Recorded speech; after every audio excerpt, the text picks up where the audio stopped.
এদেশে শূকরের গোশতকে গরুর গোশত বললে মানুষ বুঝতে পারে এটা ভুল কথা।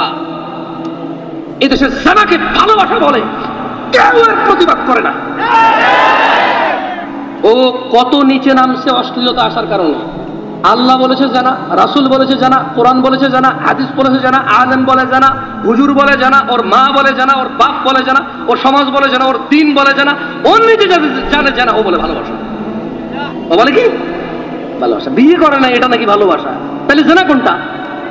তাহলে জানা কোনটা? এটা যদি ভালোবাসা হয়, জানা কোনটা? আল্লাহ আমাদেরকে বুঝার তৌফিক দান করুন। যে কোরআন তেলাওয়াত করলাম না বেশি। আজকের এই উপস্থিতি যারা আছেন, যারা ইলম অর্জনের জন্য এতটুকু এসেছেন, রাসূল সাল্লাল্লাহু আলাইহি ওয়াসাল্লাম বলছে যে ব্যক্তি ইলম অর্জনের জন্য আল্লাহ রাস্তায় বের হয়, আল্লাহ সুবহানাহু ওয়া তাআলা তার জন্য জান্নাতের রাস্তা সহজ করে দেন। ছোট ভাই আমার, যদি কোনো হারামে লিপ্ত থাকো, খবরদার এখন স্টপ করো। তুমি তো মারাও যেতে পারো, আর তুমি যাকে পছন্দ করো সেও তো মারা যেতে পারে। তুমি বিয়ে করলে মেয়ের ভাগাই নিয়ে যায়, অথবা তুমি হারামে লিপ্ত আছো, এটা অ্যাক্সিডেন্টে মারা যেতে পারে না? তো ফিরে আনতে পারবা? ফিরে আনতে পারবা মৃতকে? কেন এমন করছো? তাহলে এগুলা বন্ধ করো। আমি তোমাকে বন্ধ করাতে পারবো না, এতটুকু আস্থা রাখো। তোমার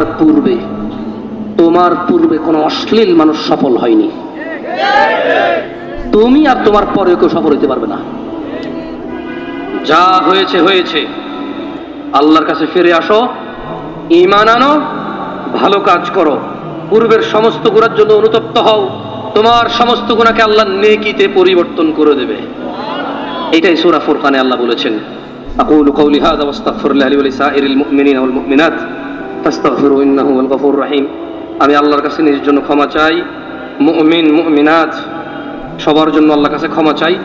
আপনারাও আল্লাহর কাছে নিজের জন্য ক্ষমা চান, আমার জন্য ক্ষমা প্রার্থনা করেন আল্লাহর কাছে।